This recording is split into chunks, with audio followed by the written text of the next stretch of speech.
ሰላም ጤና ይስጥልን ውድ አድማጭ ተመልካቾቻችን በመከታተል ላይ የምትገኙ ጃኖ ቅማንት ሚዲያ ነው። ወቅታዊ ጉዳያችን አሁን ጀምሯል። በወቅታዊ ጉዳይ የተለያዩ መረጃዎችን ወደ እናንተ ስናደርስ እንቆያለን።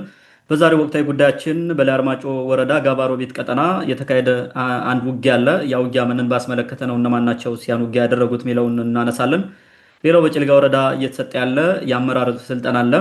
ምንድነው ያ ስልጠና የሚለውን እናነሳለን። በመጨረሻም ከሰሞኑ የብልጽግና መንግስት በ8000 አባላቶች ላይ የዲስፕሊን እርምጃ ወስጃለሁ የሚልና በአማራ ክልል ደግሞ በርካታ የስልጣን ሹምሽር አለ።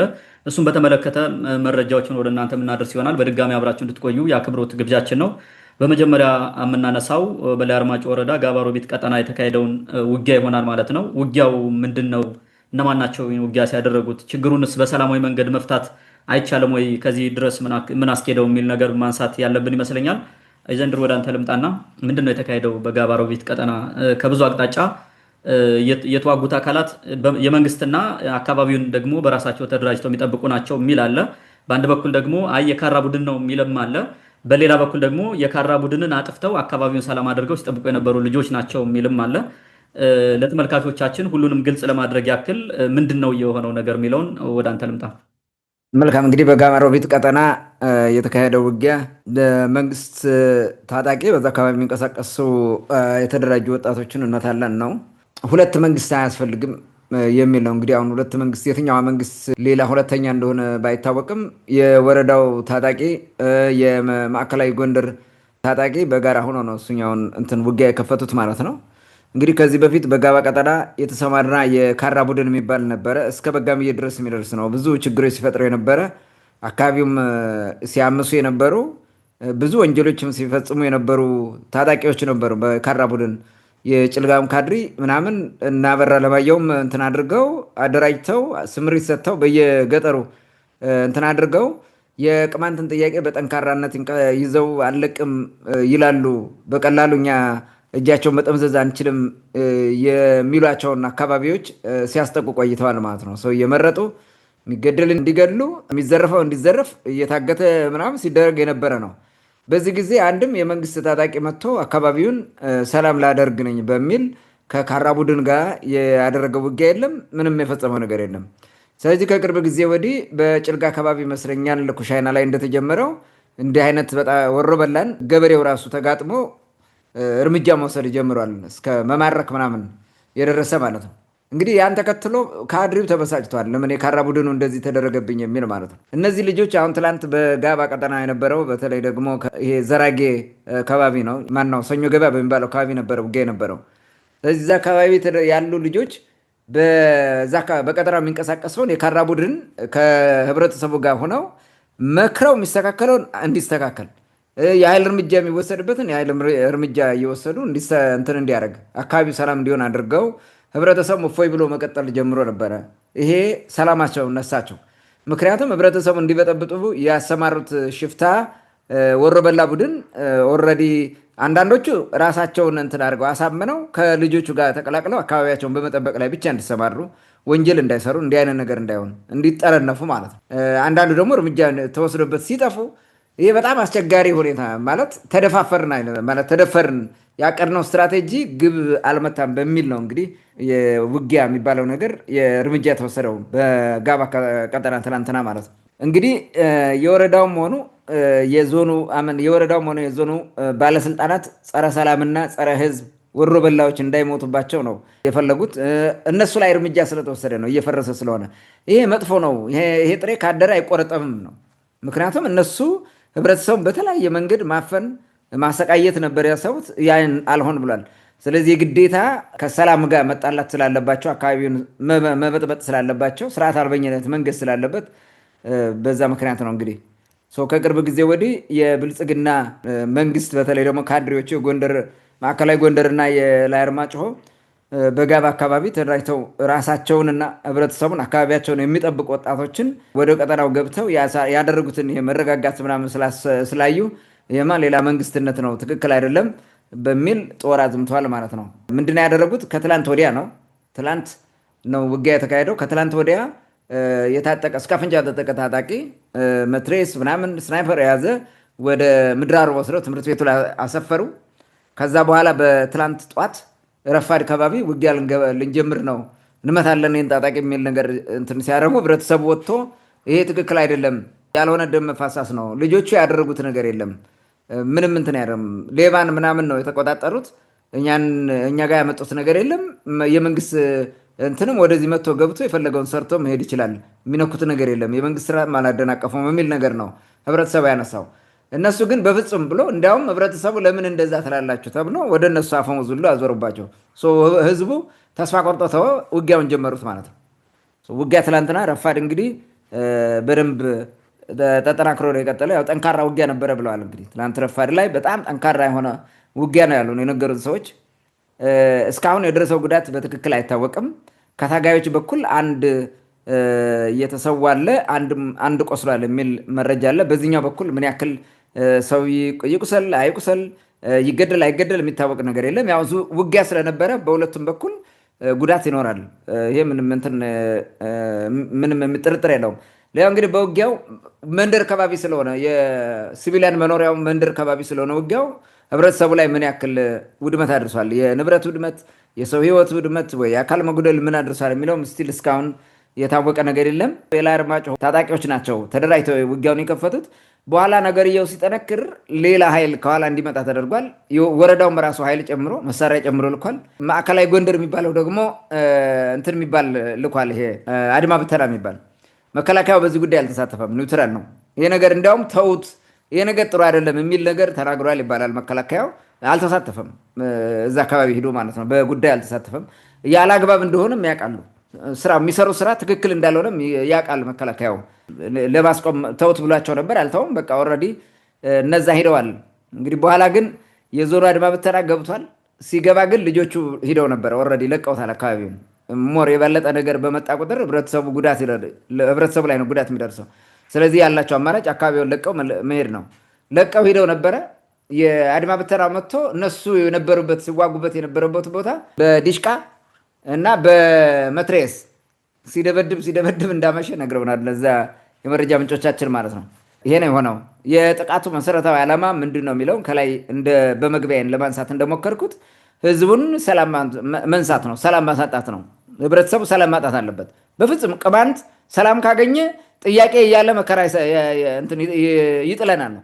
ባንዳውም የባንዳ ጌታው የዞን ባለስልጣናትም የክልል ባለስልጣናትም ቢሆን ይሄን የሚያደርጉት የቅማንትን ህዝብ ሰላም ማሳጣት፣ እረፍት ማሳጣት፣ መከራ እንዲህ ማድረግ ነው።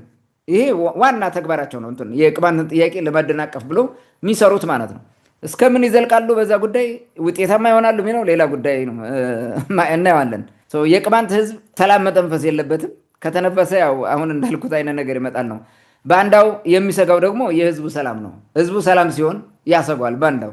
ስለዚህ ሁልጊዜም ሰላም እንዲሆን አይፈለግም በፍጹም ማለት ነው። አሁን የወረዳ ምናምን ታጣቂ የሚባለው እኮ በባለፈው የነ ማሮኪዴ በዛ የነበረው እንቅስቃሴ ምን አይነት ስራ ሲሰሩ እንደነበር እኮ አይተናቸዋል። ምን እንደሚያደርጉ ማለት ነው። እዚህ ግባ የሚባል ስራ የማይሰራ የሚያውደለድል ነው። አሁን እዚህ ጋር መጣ ሲባል ሂዶ በቃ ይሄንማ እንዲህ ማድረግ አለብን ብሎ ይሯሯጣል። ግን ዋናው ሌማውም ዘራፊውም አጭበርባሪውም እኮ ይሄ ራሱ የመንግስት ታጣቂ የሚባለው ነው፣ እናውቀዋለን። በቀጣይ ህዝቡ በአካባቢው ምንም አይነት ሽፍታና የመንግስት ካራ ቡድን እንዳይኖር ከታጋዮቹ ጎን መቆምና መታገል ያስፈልገዋል። ይሄን ነገር እንዳይፈጠር ማለት ነው። ከመንግስት ጋር አሁን የመንግስት ታጣቂ ምናምን የሚለው የሚያደርገውን ነገር ተኩሷል። የሚተኩሰውን ተኮሰ፣ ሄደ፣ በቃ ወረደ። ይሄ ምንጊዜም እንደዛ ማደፍረስ ነው። አካባቢው ሰላም አይሆንም፣ አይረጋጋም አይነት ነገር ነው። ከተረጋጋ ችግር ይመጣብናል ነው። ስለዚህ ህብረተሰቡ በተቻለው መጠን አካባቢ ማረጋጋት ነው። ዋናው ነገር ደግሞ ሌባን ማጥፋት ነው። ልክ ጭልጋ እንደተጀመረው በዛም ከባቢ አሁን በዚህ በጋባሮቢት ቀጠናም እንደተጀመረው ማጥፋት ነው። ሌባ ካለ ምን ጊዜም ችግር አለ ማለት ነው። ሌባ ካለ የመንግስት ኃይል በተለይ ይሄ ካድሬው ማለት ነው የሚቦጠቦጠው የሚዘርፈው ማለት ትክክለኛ ካድሬ አገር የሚመሰረት አገር ለማሳደግ ልማት ለማምጣት የሚሰራ ከሆነ እኮ ችግር የለበትም። ግን አጭበርባሪ ነው፣ ጥቅሙን የሚያሳድር ነው። ባለፈው በጀት ይሄን ያክል በጀት ሰርተናል፣ ይሄን ያክል ላበል፣ ይሄን ያክል ለምናምን፣ ይሄን ያክል ካፒታል በጀት ምናምን እያሉ ሊስዳውና ሲያረጉ አይታል። አንድም ልማት መስራት አይችሉም። ያን ብር የሚበሉት ለልማትም ያሉት የካፒታል በጀት ምናምን ያሉት በልተው የሚጨርሱት ምን ሲሆን ነው? እንደዚህ አይነት ሁከት በመፍጠር ነው። ሁከት ስትፈጥር ያንን ለማረጋጋት በሚል ተጨማሪ ወጪ አውጥተናል፣ ከካፒታል በጀት አዙረናል ምናምን እያሉ ይበሉታል ማለት ይጨርሱታል። አንድ ትምህርት ቤት አይደለም የአንድ ትምህርት ቤት አንዲት ክፍል እንኳን አይሰሩም። አንዷን ክፍል ራሱ መማሪያ ክፍል አይሰሩ። ስራቸው እንደዚህ አይነት ነው። ወደ ሰላም መምጣት ምናምን የሚባል የለም። ቢችሉ ከነዚህ ልጆች ጋር ቁጭ ብለው ተነጋግረው ተወያይተው በአካባቢ ያለውን ሌባ እንደዚህ ከጠበቃቸውማ በቃ እኛም ከጎናችሁ ነን፣ እናንተም ከኛ ጋር ሆናችሁ ስሩ አብረው ብሎ ወደ እነሱ ማስጠጋት ነበረ። ይሄንን ቢችሉ ማለት ነው። ግን አይፈልጉም። ይሄን በፍጹም ማለት ነው። ይህን አይፈልጉም። በቃ የሚፈልጉት ሁከት ነው። ምን ጊዜም ምንድን ነው ይሄ ስቶርም ኢን ዘ ቲካፕ እንደሚባለው ማለት ነው። በሻይ ብርጭቆ ውስጥ ማዕበል መፍጠር ማለት ነው። ምንም ነገር በሌለበት ሂደህ ማዕበል ትፈጥራለህ። ከዛ አካባቢውን ቃውጤ ታደርገዋለህ። ለፎር ጉድ አሚን ይሄ ምንድን ነው ፎር ነቲንግ ነው እንደዛ የሚደረገው። ስለዚህ ህብረተሰቡ ይህን በደንብ ማወቅ አለበት። በተደጋጋሚ መረጃዎችን ለእኛ ቢልኩልን ሁልጊዜ እንድንዘግብ ማለት ነው ጥሩ ነው ብዬ አስባለሁ። ታንክ መልካም እንግዲህ በተወሰነ መልኩ ከአማራ ክልል የተሻለ ሰላም አለ ተብሎ የሚታሰበው ላይ አርማጭሆ ነው። ይሄ የሆነው ደግሞ እንግዲህ በተቻለ መጠን የአካባቢው ባለስልጣና ህዝቡ ነው ይህን አድርጎት ሊሆን የሚችለው ተብሎ የሚታሰበው። አሁን ግን ከሌላው ጋር እኩል ለማድረግ በዚህ መንገድ መሄዱ ተገቢ ነው ብዬ አላስብም። እኔ እንዳልከው ከእነዚህ ልጆች ጋር ቁጭ ብሎ ተነጋግሮ የአካባቢውን ሰላም የሚጠብቁ አርፈው የሚቀመጡ ችግር ከሌለ እነዚህ ልጆች ራሳቸውም ይህን ነገር አያደርጉም። ስለዚህ ጤነኛውን ከሌባውና ከሽፍታው በመለየት እንደዚህ አይነት እርምጃ ቢወስዱ መልካም ነው። ግን እንደተባለው ተልእኮው የሌላ ስለሆነ እንደዚህ አይነት ረብሻ መፍጠር የተለመደ ነው። ሁለት መንግስት አለ። አሁን በአማራ ክልል ቢያንስ 10 ሺህ መንግስት ይኖራል ቢቆጠር እርግጠኛ ነኝ። በየሰፈሩ መንግስት አለ። የጉልቤ መንግስት አለ። የጎበዝ አለቃ ሞልቷል። ፋኖ ሌላ መንግስት ነው። የተለያየ ፋኖ አለ። እሱም ለራሱ መንግስት ነው። ስለዚህ ይህ ባለበት ሁኔታ የተሻለውን ቀጠና ወደ ሌላ ብጥብጥ ከማስገባት ነገሮችን ቁጭ ብሎ መክሮ ተነጋግሮ እነዚህን ሰዎች ወደዛ ማቅረብ የሚቻል ከሆነ ማስቆምም ይቻላል። ከጦርነት ይልቅ የሰላም አማራጮችን መጠቀም የተሻለ ነው የሚል ነገር አለ። በሌላ መንገድ እኔ የሰማው ደግሞ ይህ ግጭት ከመፈጠሩ በፊት የተወሰኑ የሚሊሻ አባላት ጥያቄ የነበራቸው ልጆች እንደዚህ አላደረጉም፣ ስለዚህ እንነጋገር፣ ወደኛ እናቀርባቸው የሚል ጥያቄ ያነሱ እንዳሉ ሰምቻለሁ። ምናልባት እነዛ ቦታ ስለማይሰጣቸው ያው በመንጋም ስለሆነ ግፊቱና ውሳኔው ከዛ አንጻር ሁሉንም አንድ አድርጎ መውሰድም በእኛ በኩል ይህን አናምንም። ግን እና እነዚህ ሰዎች ይህን ጥያቄ የሚያነሱ አካላትም ቢሆኑ ገፍተው አይ ከወንድሞቻችን ጋር አንገዳደልም ማለት መቻል አለበት። ሚሊሻው መዛው ነው፣ እዛ ታጥቆ እንትን የሚለው መዛው ነው። ተመሳሳይ እርስ በርስ ሆነ ማለት ነው። ይህ ነገር እስከ መቼ ይቀጥላል የሚለውንና ማህበረሰቡ ራሱ ቅድም እንዳልከው ቁጭ ብሎ ህዝቡም መንግስትም በዛ ታጥቆ የሚንቀሳቀሰውም አካባቢውን ሰላም ማድረግ ላይ ቢያተኩር የሚል መልእክት አለኝ። ወደሚቀጥለው ጥያቄ እንለፍና በጭልጋ ወረዳ የውጭና የውስጥ ባንዳዎችን ቅዠት በማምከን አንጸባራቂ ድል እናስመዘግባለን በሚል መሪ ቃል ለጨረቃው የጭልጋ ወረዳና ለነበረው የጭልጋ ወረዳ አመራሮች እንዲሁም ለከተማ አስተዳደሩ ይመስለኛል እኔ ሁለቱን ያየሁት ስልጠና እየተሰጠ ነው። ስልጠና የሚሰጡት ደግሞ ከዞንና ከዛ አካባቢ ያሉ አመራሮች ናቸው። የሚሰለጥኑትም የብልጽግና አባላት ናቸው።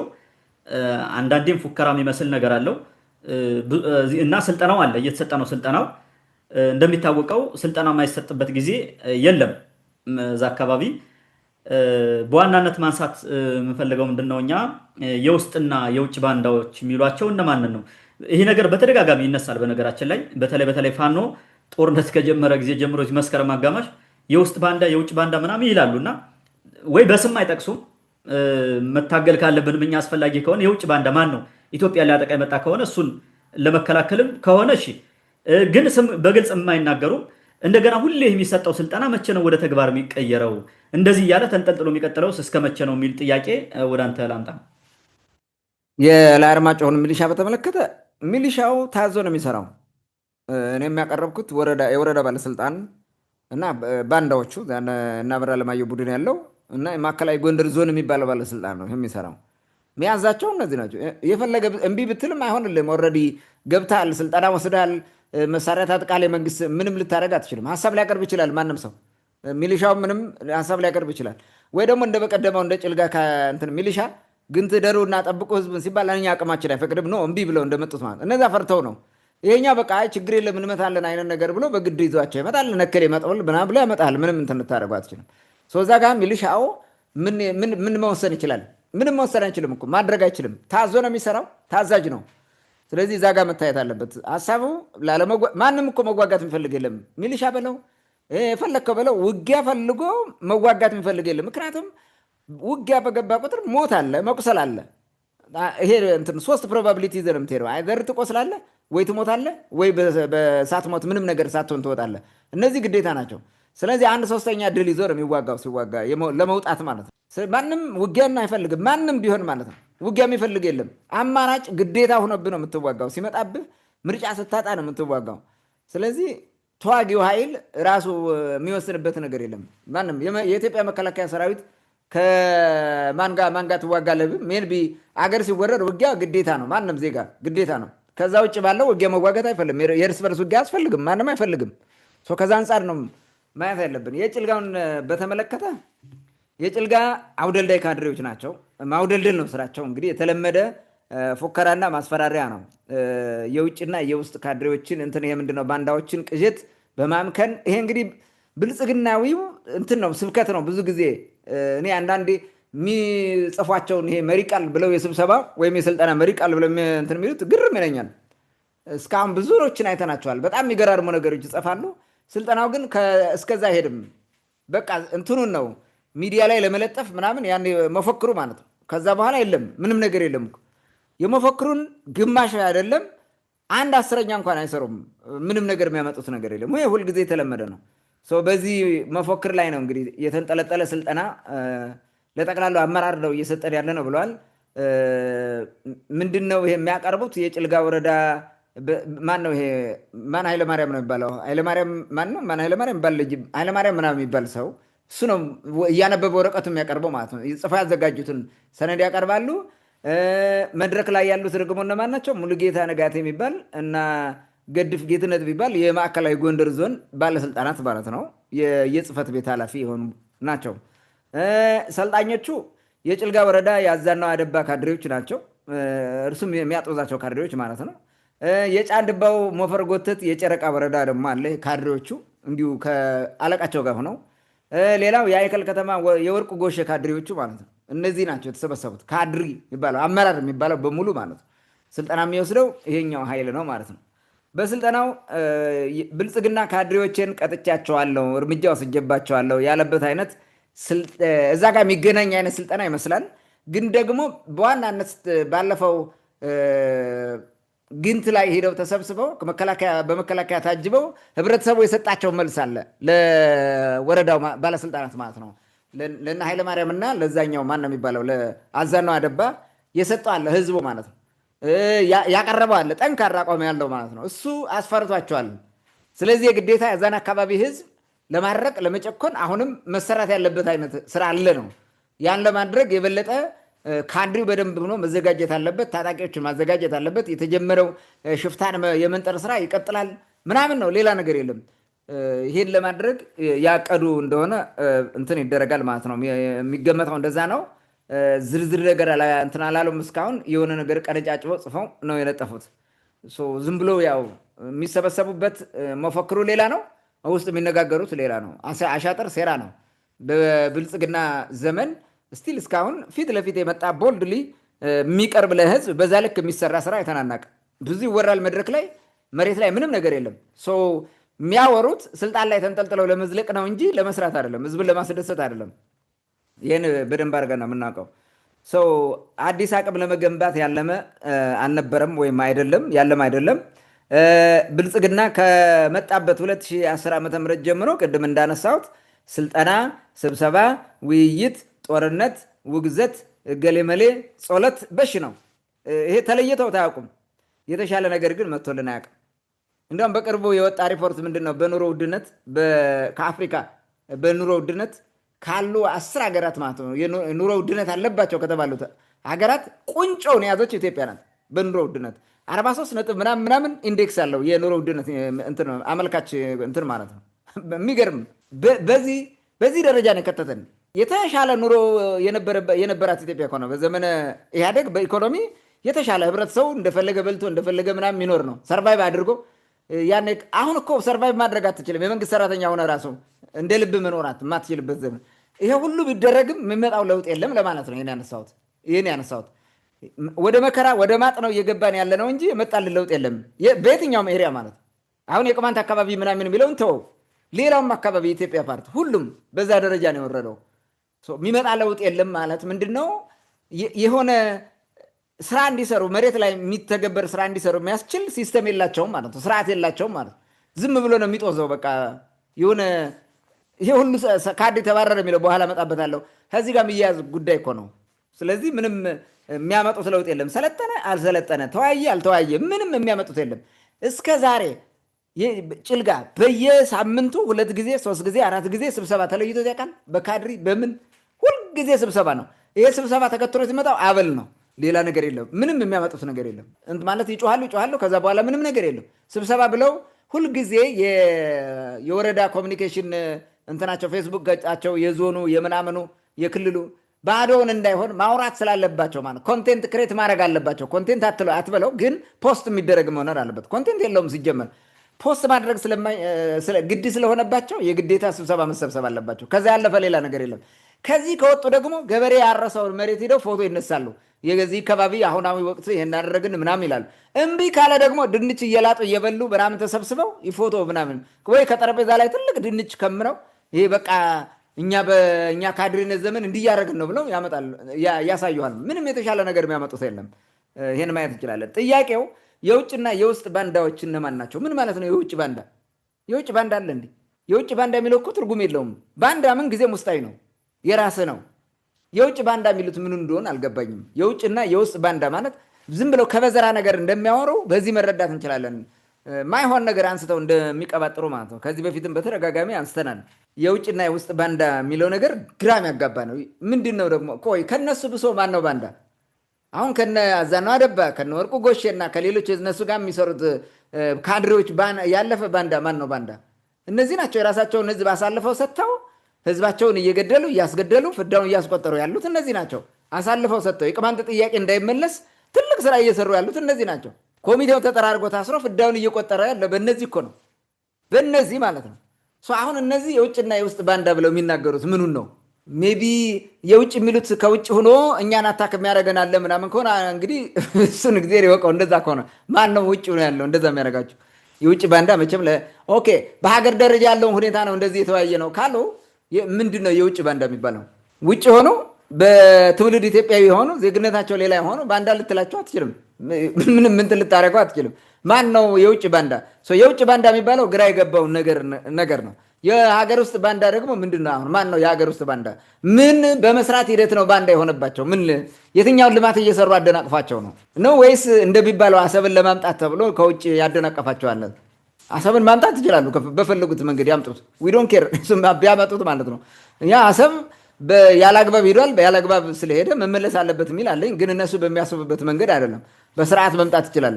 ዞሮ ግን እነዚህ በአንዳነት ምናምን የሚለውን ተጨፍነው ነው እንትን የሚያቀርቡት። ምንም አይነት እንትን የለውም። እንግዲህ የጭልጋና የአይከል ካድሬዎች ራሱ ዋና ባንዳ ሆኖ ሳለ እኛን ባንዳ እያለ ያቀርባል። የሚናገሩትን ራሱ እንደመጣላቸው በደም ነፍስ ነው የሚያወሩት። ከዚህ በፊት ታስበው ከሆነ እንግዲህ የኢትዮጵያ ማነው የቅማንት ዋናው የሚታወቀው የባህል አለባበስ ሞራ ነጠላ ብሎ ሲያወራ ተመልከተው። ሞራ ነጠላ የቅማንት ባህል ሆኖ አያውቅም። የዛር ባህል ነው። ባለዛር ሴቶች ነው የሚለብሱት እሱን እንጂ የቅማንት ህዝብ ባህል ሊሆን አይችልም። ሞራ ነጠላ እረሱ ያለው አለ። ምንድነው ሞራ? ሌላ ነው። ሞራ ነጠላ ብቻ ሳይሆን የሆነ ያለው ነገር አለው ራሱ። የዛሩን ቋንቋ ነው የተናገረው እሱ። ማስታወስ አልቻልኩም። ይሄ ሁሉ ተጨፍኖ የሚያወሩ እኮ ነው። በቅርብ ጊዜ ደግሞ እንትን ያደረግነው ልማት የሚመጣው እርስ በርስ በመረዳዳት ነው፣ በመደጋገፍ ነው። እያወጣችሁ እንትን እህል እያወጣችሁ በእኛ ጎተራ ከተቷለ። ይህንን ተንትነናል ባለፈው። እንደመጣላቸው ነው የሚያወሩት። ምንም እንትን የላቸው ማገናዘብ ምናምን የሚባል ነገር የለም። በቃ ዝም ብለ ማውራት ነው። ማንም እንትን የሚያደርጋቸው የለም፣ የተቻቸው የለም። በቃ መለጠፍ ነው እየወሰዱ። ይሄ ምንድነው? ኦርደር ኦፍ ደይ የወቅቱ ፋሽን ነው። ምንም ነገር ልታደርገው አትችልም። ይሄ ነው የሚያወሩት ማለት ነው። ኦኬ እንግዲህ ጭልጋ ላይ የተለየ ትኩረት ተደርጎ ካድሬዎችን የመንከባከብ ስራ እየተሰራ ቆይቷል። አሁንም ይሰራል። ለምን? ታማኝ ፈረሶች ስለሆኑ ማለት ነው። ታማኝ ህዝባቸውን አሳልፈው የሰጡ የታሪክ አተላዎች ስለሆኑ ምንጊዜም ለእነዚህ ሽልማት ይሰጣቸዋል። የበለጠ ነገር ነው የሚያደርጓቸው። ባለፈው የሸለሟቸውን አይተሃል። ማዕከላዊ ጎንደር በሽን ያደረጋቸው ሽልማት በሽልማት ነው ያደረጋቸው። በቃ እንደዛ ነው እኮ። ለምን?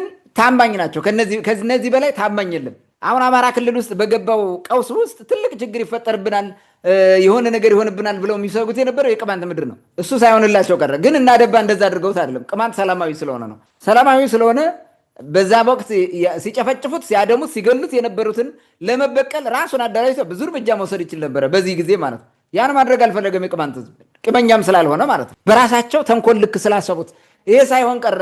ኦኬ ይሄንን ለማን ሰጠው? ለካድሪው። ካድሪ ጥሩ ስራ ሰርቶልን ነው ምናምን አይነት ነገር ማለት። ስለዚህ ለታማኝ አገልግሎት እንትኖቸው መሰብሰብ አለባቸው በየጊዜው አበል እንዲበሉ ማለት ነው። ትሰበስባለህ፣ ደህና አበል ታስታቅፋቸዋለህ። ዜና አንድ ሳምንት ምናምን በወርጫቸውን ሲያሳድጉበት ቋሊማ ሲሞሉበት ይዘልቃሉ ማለት ነው። ይሄ የካድሪው ከዚህ ያለፈ ስራ የለውም በፍጹም ማለት ነው። ጠብ የሚል ነገር የምንሰሩ እኔ አሁን የጭልጋም በለው የላይ አርማጭሆም ካድሪ በለው ምንድነው ይሄ ሳፖርት እንድናደርገው ወይንም ጥሩ ነው እንድትለው ልማት ሰርቶ ማየት አለብን። ትምህርት ቤት ሲሰራ ማየት አለብን። ሰርቶ ትምህርት ቤት በራሱ አትሊስት ዘንድሮ አንድ ሩም ትልቅ ማይስራ አንድ ክፍል ትምህርት ቤት ነገ በሚቀጥለው አንድ እንደዛ እያለ መስራት አለበት።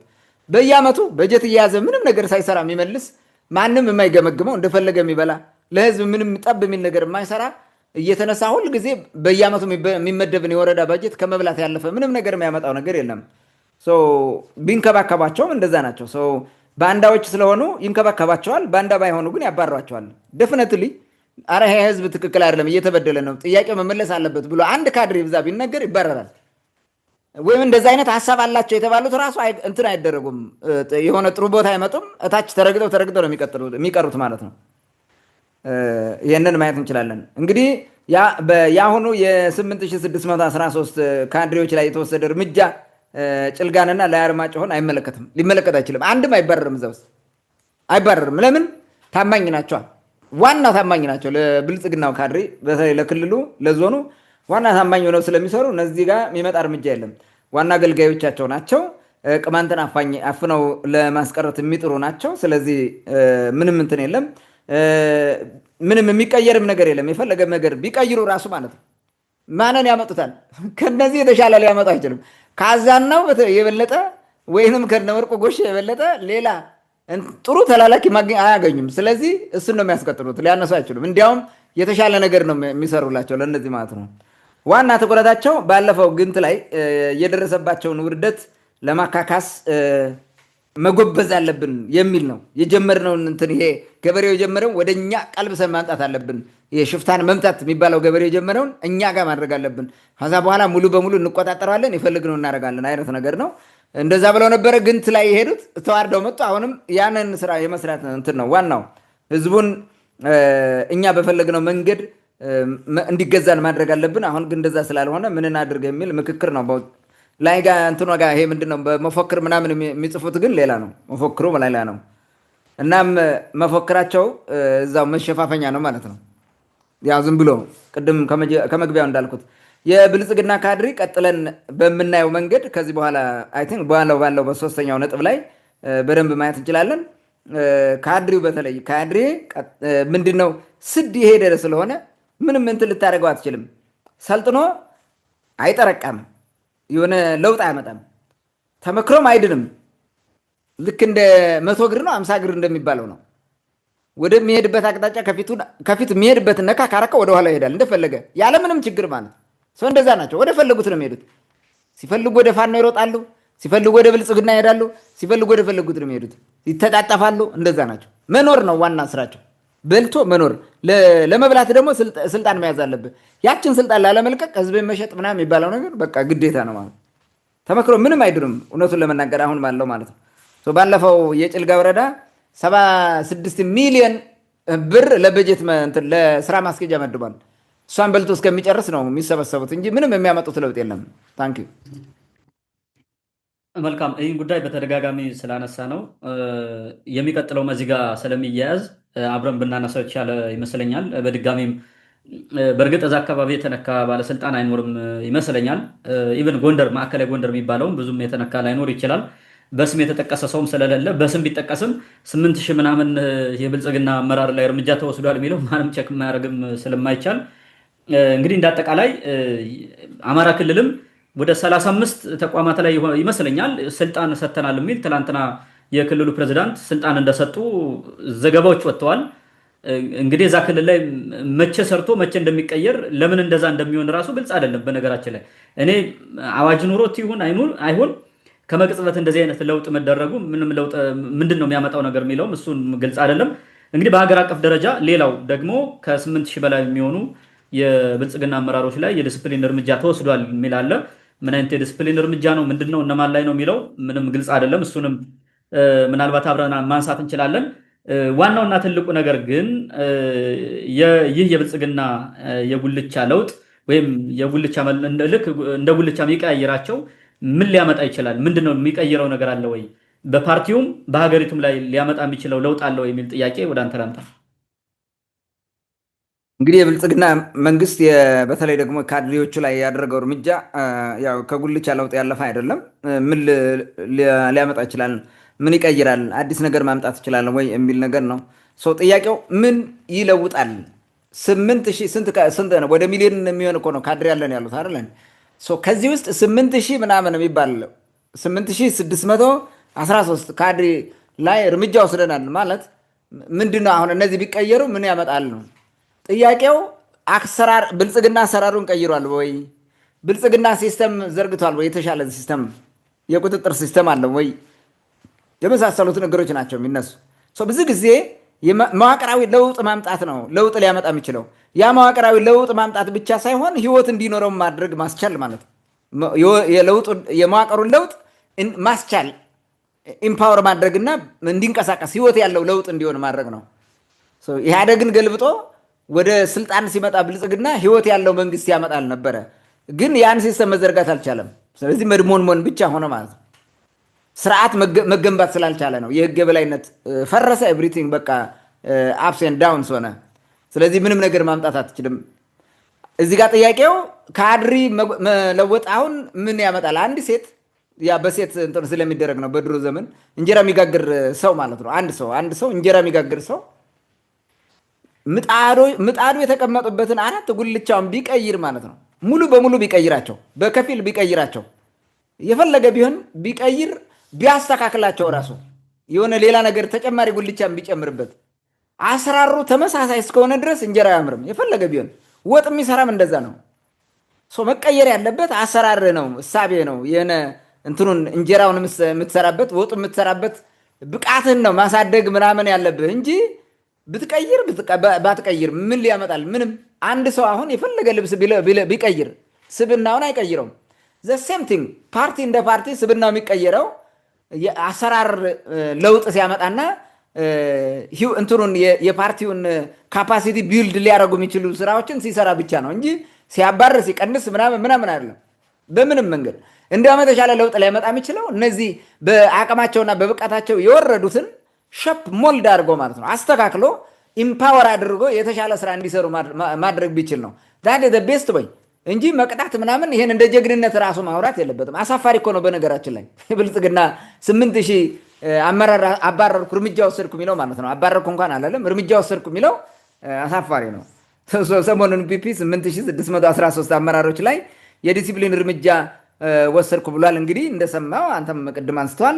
የሁሉ ካድሪ የዲሲፕሊን ችግር ያለበት ነው ማለት ፓርቲው የሽፍታ መዋያ ጫካ ነው ማለት ነው። አስበው እስኪ። እነዚህ እኮ አመራሮች ናቸው፣ ትልልቅ አመራር ላይ ያሉ ማለት ነው። የፓርቲው ትልልቅ ቦታ ያሉ ናቸው።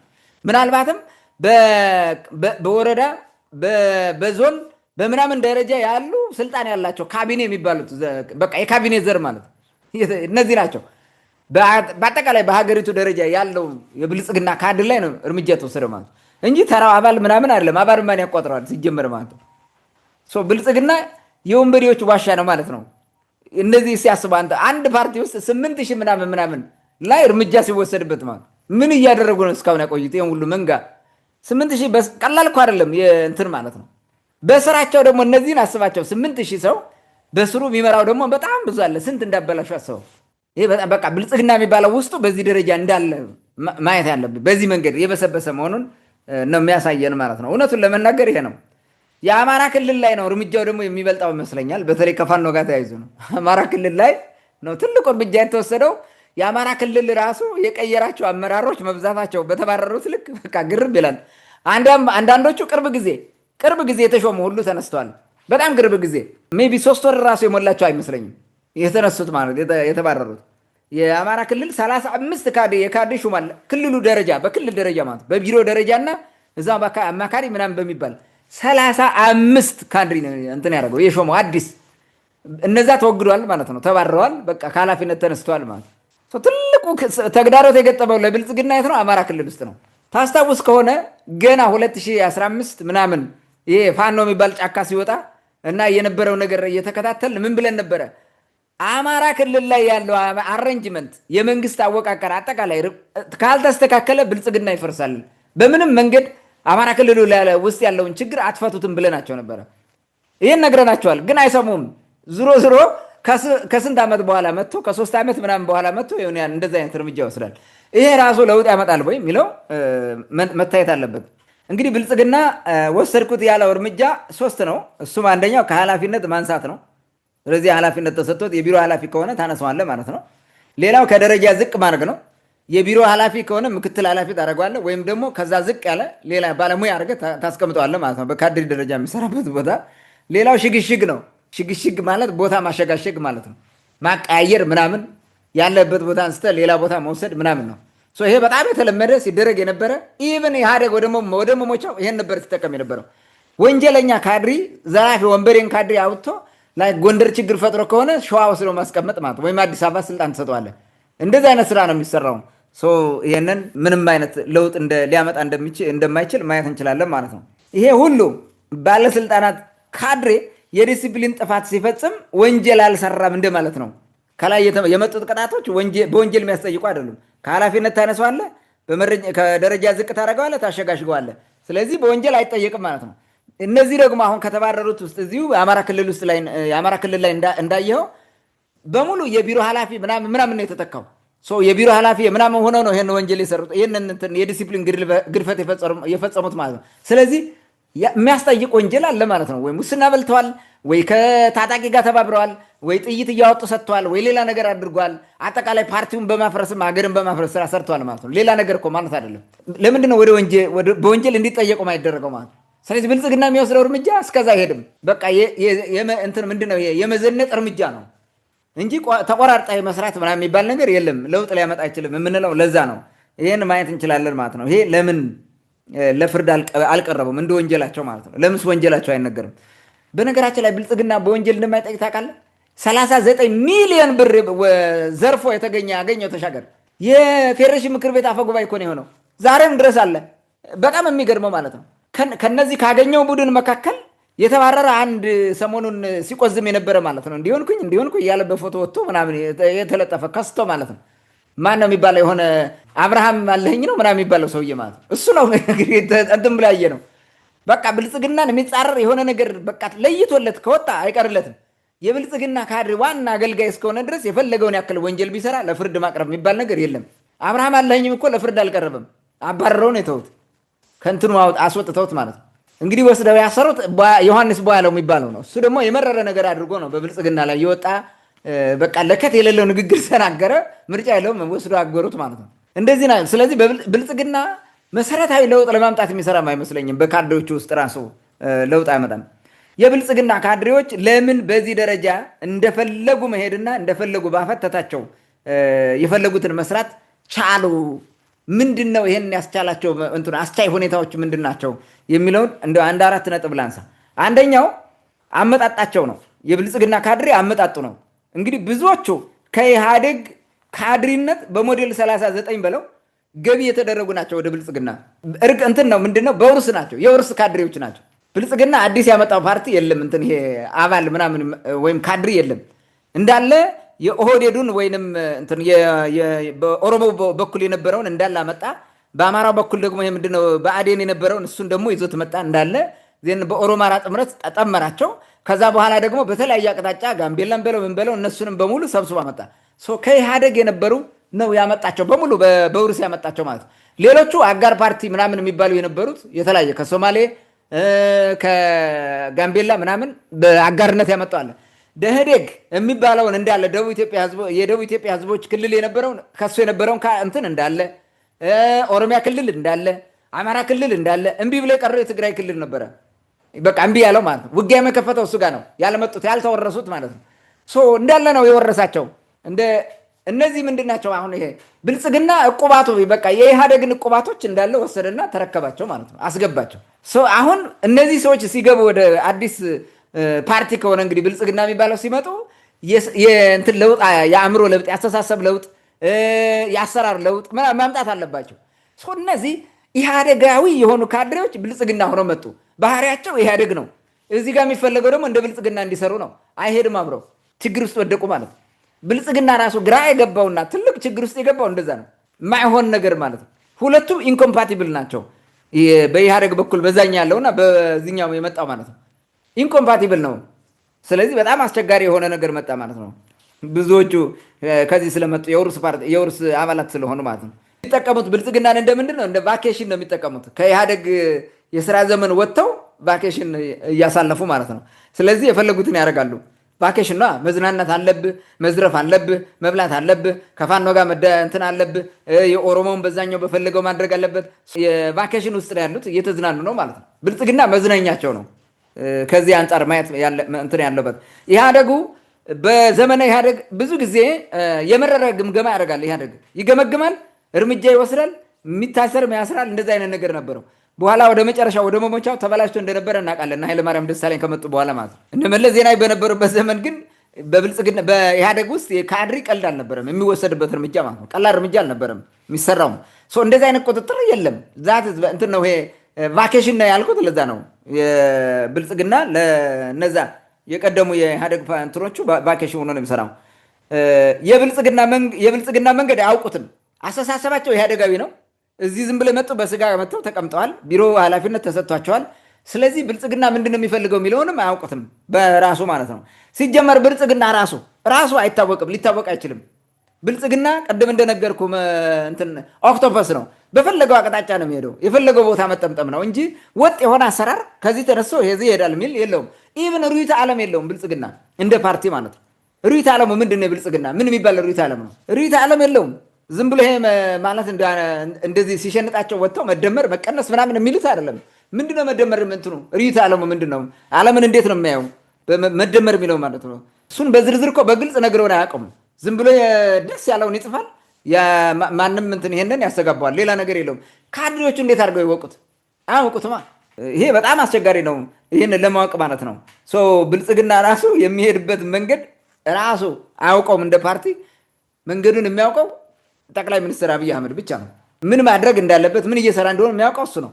እርሱ በገለጠላቸው ልክ ብቻ ነው የሚረዱት እንጂ ኦልሬዲ የሚሰሩት መነሻ መድረሻቸው ተነግሯቸው ኃላፊነቱ ተሰጥቷቸው ወጥተው የፈለጉትን እንዲሰሩ በዛ ልክ እንዲገመገሙ አያደርጋቸውም። ብልጽግና ይሄን አያደርግም። በዘመነ ኢህአዴግ ወደኋላ ማነጻጸር ስላለብን ማለት ነው። ወደ እሱ ስትመጣ እያንዳንዱ የሚኒስትር መስሪያ ቤት ኃላፊ ወይም ሚኒስትር የሚባለው በአመቱ የሚሰራውን ቆጥሮ ያስቀምጣል። በሚኒስትሮች ምክር ቤት ይሄንን ያጸድቃል። ያን ስራ በራሱ ይሰራል። መግለጫ ወጥቶ ሲሰጥ ራሱን ችሎ ነው ወጥቶ የሚሰጠው መግለጫ ማለት ነው። ስለ ሰላም ሚኒስትር መግለጫ የሚሰጠው የሰላም ሚኒስትር ነው እንጂ አብይ አህመድ ሊሆን አይችልም። ሌላም የግብርና ሚኒስትርም ቢሆን እንደዛ ነው። ዛሬ ግን ራሱን ችሎ ወጥቶ መግለጫ የሚሰጠው የሚኒስትር እንትን አይተህ ታውቃለህ? የለም። በዛ ደረጃ አታገኝም። ኤቭሪዴይ አሁንም በኋላም ምንም ካየ ጠቅላይ ሚኒስትሩ ናቸው እንትን ላይ መጥቶ ሲናገሩ ሰማው ማለት ነው። በሚዲያ ማለት ተቆርጦም ምንም የሚለቀቀው እንደዛ ነው። ፋናም ይሄ ምንድነው የኢትዮጵያ ቴሌቪዥን የሚባለው ይሄ ኢቢሲም ሁሉም የሚያስተላልፉት የአንድ ሰው ብቻ ነው። ለዛ ነው እንትኑን አያውቁትም ያልኩ፣ ወደየት እንደሚሄዱ አያውቁትም። ፕሬዘንት የሚያደርግ ካለም ተነግሮት በቃ እንዲህ ብለህ አቅርብ ተብሎት እሱም ብቻ ሄዶ ይናገራል። ከዛ በኋላ መናገር አይችልም። በኮንፊደንስ በዛ ደረጃ በሚኒስትር ደረጃ ወጥቶ መናገር የሚችል የለም። አይቻል አቅም የለም፣ ማንም የለም። አሁን እንደዛ እንዲሆን አይፈቀድም ሲጀምር ማለት ነው። ይሄ ነው አያውቁትም ያልኩት። ለዛ ነው በማያውቁት ውስጥ ነው የሚደናበሩት። እናም ካድሬው የመሰለውን ሁሉ ያደርጋል በራሱ መንገድ በራሱ ተደብቆ ማለት ነው። የዲሲፕሊን ጉድለት ምናምን የሚባለው በዚህ ነው የሚመጣው። በዚህ ምክንያት ነው የሚመጣው። መመዘኛሙ እኮ ስለማይታወቅ ነው። ጥሩ መስሏቸውም ሊሆን ይችላል እንደዚህ የሚሰሩት እንደፈለጉ ማለት ነው። ሌላው ሁለተኛው ነጥብ ላንሳ፣ ምክንያት ላንሳ። ብልጽግና ካድሬዎቹን እንደ አንድ ቸርች አባላት ነው የሚያያቸው። ቅዱሳን ናቸው የብልጽግና ካድሬዎች ማለት ነው። ልክ ቤተክርስቲያን ላይክ ቸርች ወይም ምናምን የምትለው መጥቶ የሚያስቀድስ ቅዳሴው የሚሳተፍ ምናምን ያው አባል ነው። አውቆ ወዶ ስለሚያደርገው ምንም ችግር ያመጣም አይነት ብለህ ነው የምትሆኑ። ምንም እንትን አታደርግም፣ አጠረጥረው ምናምን ቅዱስ ነው በቃ እሱ እኮ እንደዚህ ነው ሃይማኖተኛ እንደሚባለው ማለት የአንድ ቸርች አባላት አድርጎ ስለሚያስተናግዳቸው ቅዱሳን ናቸው፣ አያጠፉም፣ እንደፈለጉ ያደርጉ ብሎ ነው የሚተዋቸው።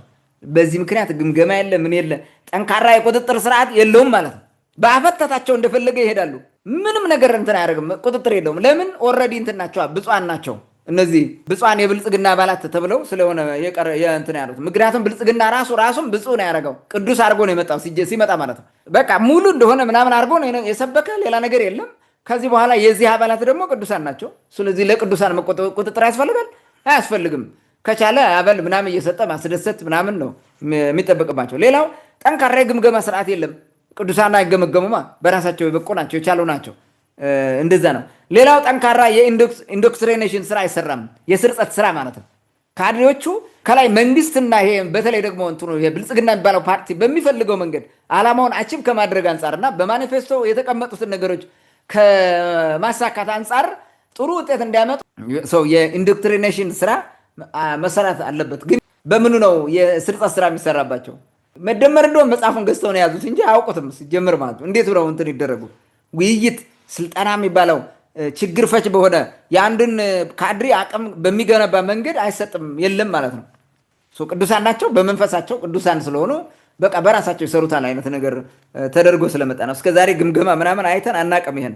ሌላው ሶስተኛው ብልጽግና ሆን ብሎ የህግ የበላይነትን አፍርሶ ተጠያቂነትን በማጥፋት ልቅነትን አብዝቶ ነው የመጣው ወደ ስልጣን ሲመጣ ማለት ነው።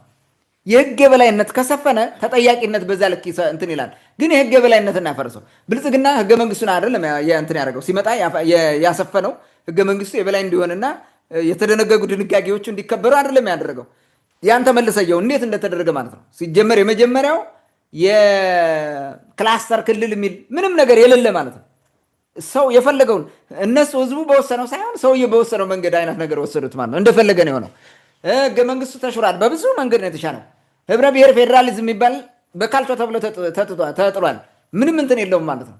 የብሔር መብት የሚባል ነገር አይታሰብም። ስም ራሱ አጠራም ብሔር የሚል እኮ ብልጽግና አይናገርም። በነገራችን አንድም ተሳስቶ ብሔር ተብሎ ተናግሮ ያውቅ በፍጹም። ይሄ ነገር መቅረት አለበት ከተባለ ራሱ በግልጽ ለህዝብ ውይይት አድርጎ በግልጽ አሳምኖ እንኳን እንዲቀር አያደርገም። ሊቅር ከተባለ ማለት ነው። በሌላ በዙር ነው እየተሰራ ያለው በምክክር ኮሚሽን ምናምን ተብሎ እሱን ለማፍረስ እየተሄደ ያለበት ማለት ነው። ምንም የሆነ የህግ የበላይነት ስለሌለ ማለት ነው። ህገ መንግስቱን ለማፍረስ ነው ተግተው እየሰሩ ያሉት። ነገም ከነገ በኋላ የሚሰሩት እሱን ነው። በዚህ ሂደት ውስጥ የየብሔሩን ጥቅም የሚያሳድር በውስጥ ተደብቆ ማለት ነው። የአማራ ካድሬ ስለ አማራ ብቻ ስለ ፋኖ ብቻ ይሰራል። የኦሮሞውን በዛ በኩል ሌላውም እንደዛ አይነት ብቻ ሆኖ ቀረ ማለት ነው። ለውጥ ከንቱ ቀረ። ካድሬዎቹ እንትን የላቸውም። ይሄ ቪዥዋላይዝ የሆነ ነገር የላቸውም። በአካባቢያቸው የፈለጉትን ነገር እያደረጉ መኖር እንደሚችሉ አወቁ። ለምን? የህግ የበላይነት የለማ። ኦልሬዲ ህገ መንግስት አፍርሰዋል። ብዙ ነገሮች ቀርተዋል። ህገ መንግስቱን ለይስሙላ ነው የሚጠቀሙት እነሱ። አንዳንድ ለማድረግ ሴሬሞኒ ለማካሄድ ላይክ የተወካዮች ምክር ቤት ለመዝጋት ለመክፈት ንግግር ለማቅረብ ምናምን በዚህ አንቀጽ በዚህ ምናምን መሰረት እያሉ ከማቅረብ ያለፈ ሌላ ነገር የለም። የሚፈልጉትን ከማድረግ ውጭ ማለት ነው እንጂ ህገ መንግስቱ አልተከበረም። ህገ መንግስቱ ቢከበር የሁሉ ዜጋ ይሞት ነበር። የሁሉ ህዝቡ መከራ ላይ ወድቅ ነበር። አይወድቅም። ያ ነው የሆነው። ታስታውስ ከሆነ በ2011 ጉምዞችም ቅማንቶችም ተጨፍጭፎ የዘር ጭፍጨፋም ተፈጽመባቸው ጉምዞች ጋር ውይይት ተደርጎ ነበር እና አንድ የጉምዝ አባት ቁመው ምን አለው ስብሰባ ላይ ይሄን ህገ መንግስት እንመራበት 27 ዓመት ቆየን አሉ። ባለፉት 27 ዓመት ለዚህ ህገ መንግስት ተገዛንለት፣ አንድም ቀን አልተጋደልንም፣ አንድም ቀን አልተባላንበትም። ታዲያ ዛሬ ምን ተፈጠረ አሉ። አሁን ምን ተፈጠረ ነው ያሉት። ምን ተፈጠረ? በእንትን ህገ መንግስት ሳይከበር ቀራ። ህገ መንግስት ቢከበር ይሄ ነገር አይሆንም። ትልቁ ችግር እዚህ ጋር ነው የሚመጣው፣ የብልጽግና አደገኛው ሁኔታ ማለት ነው። ካድሬዎቹ ልቅ የፈለጉት እንዲሆኑ ዝም ብለው የፈለጉትን እያደረጉ እንዲቀጥሉ ያደረጉት ለብልጽግናም አይጠቅምም፣ ለሀገር አይጠቅምም፣ ለራሳቸውም አይጠቅምም። በነገራችን ላይ እንደዛ ነው ያሉት። በእርግጥ ይበላል፣ ይጠጣል፣ ይዘርፋል ለጊዜው። ሌላው አራተኛ ምክንያት ምንድን ነው?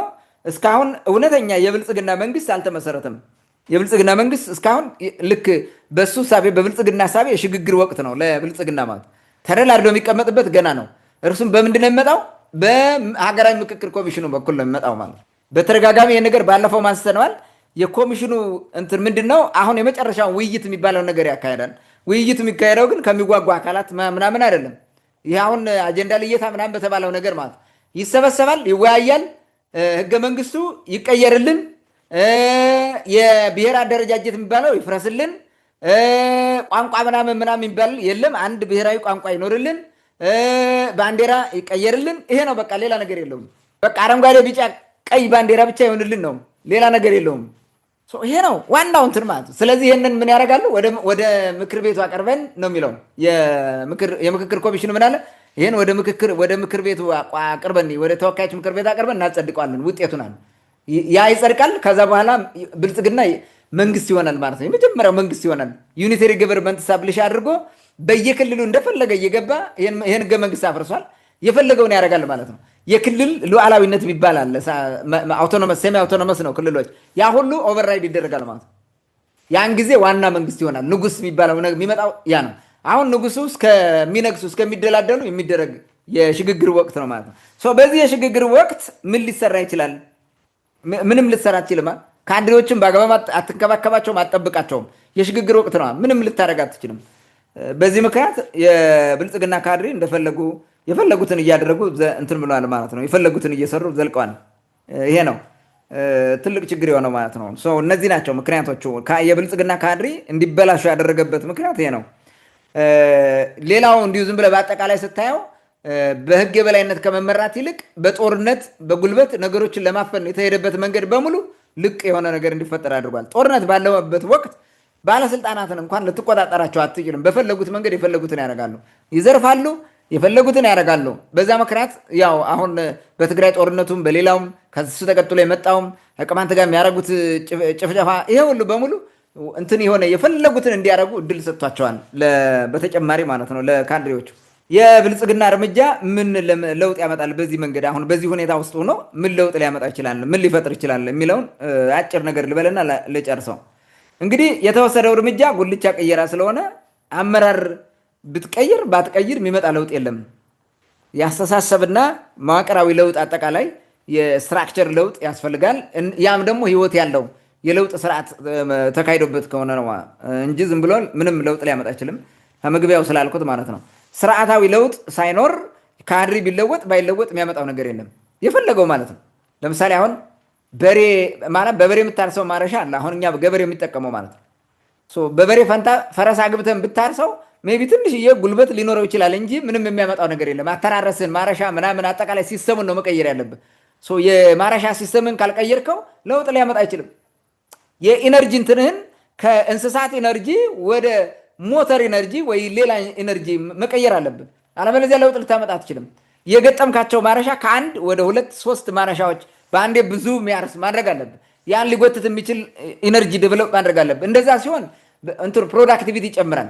አለበለዚያ በፈረስም አስጎትተው በአህያም አስጎትተው ሰውም ይጎተው ይረሰው ያቺን ያለችውን መሬት በዛ ታርሳለህ። ምንም ልታመጣችም። ከዛ በተጨማሪ ደግሞ ለግብርናው ግባት የሚሆኑ ነገሮች መቀያየር አለብን። አተራረስም ብዙ እንዲህ ካልሆነ የፈለገ በሬ እያቀያየርክ ብታርስ ምን ለውጥ ታመጣለህ?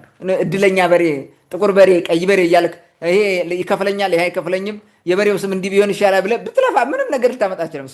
ሴም ቲንግ ብልጽግና እያደረገ ያለው ዱይንግ ሴም ቲንግ ምንም ለውጥ አያመጣም ማለት ነው። ስም ነው የሚቀየረው፣ ወይም ደግሞ በሬውን ነው በግራ የተጠመደውን በቀኝ እንደመጥመድ ነው። እሱ ምን አሉት? ሽግሽግ አሉት። እንደዛ ነው፣ ሌላ ነገር የለው። ጧት ጧት የሚታረሰውን ሆዱ እንደጠገበ የሚታረሰውን በሬ ሲርበው ማታ ማረስ ማለት ነው። እንዲህ አይነት ነገር ነው ማውረድ ማለት፣ ዝቅ አደረግ ነው ከደረጃ ምናምን የሚሉ ማለት ነው። ከዚህ ያለፈ ነገር የለውም እና የሚመጣ ለውጥ የለም ምንም። ይሄ አሁን የተደረገው እርምጃ ጎዳም ጠቀመም ካድሬዎቹ ነው እንጂ ለህዝብ የሚያመጣው የተለየ ጉዳት የለም፣ የተለየ ጥቅም የለም። ኦልሬዲ ህዝቡ አንዴ ተጎድቷል። ቅድም እንደነገርኩ በኑሮ ውድነት ኢንዴክስ ጫፍ ነው። በዓለም ትልቅ ከሚባሉት ውስጥ ናት ኢትዮጵያ የገባቸው ማለት ነው። በአፍሪካ አንደኛ።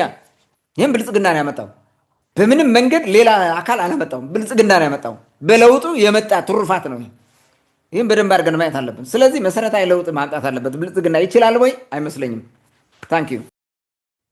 መልካም። እንግዲህ አጠቃላይ በብልጽግና መንግስት ተወሰደ የተባለው እርምጃ በጥቅሉ አሁን እኮ ብልጽግና ወደ ኢህአዴግ ያደረገው ሽፍት ማድረግ እሱ ምንድን ነው?